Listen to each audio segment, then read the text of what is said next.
Everyone, welcome to our YouTube blogs. Happy Holi सबैजनालाई। सबैजना सन्चै हुनुहुन्छ, म पनि सन्चै छु।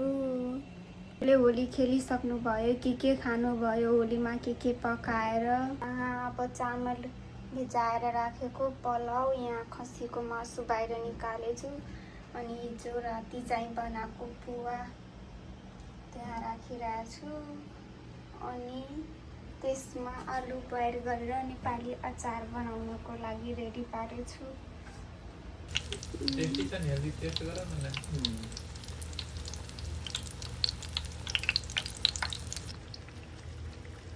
थरी थरी केक खानु।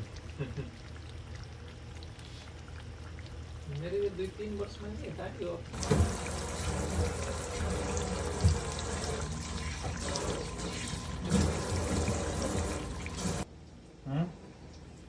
खादिनु किन?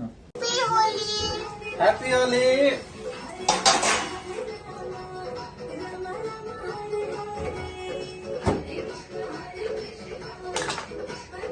हामीहरू होली खेलिसके। Happy happy Holi.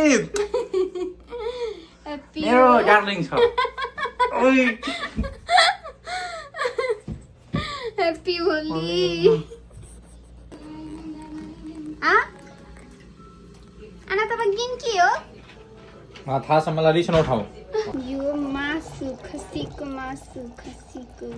वाउ, पलाउ चाहिँ अचार।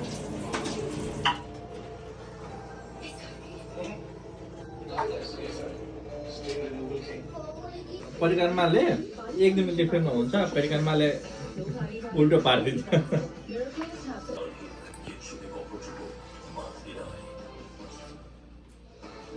हजुर त अहिलेसम्म सुत्नु भएको थिएन? सुते उठेर आउनु भयो जस्तो लागिरहेछ। 10 बजे सुतेको, उठेर एकचोटि घुमेर निद्रै आइरहेको थियो राति।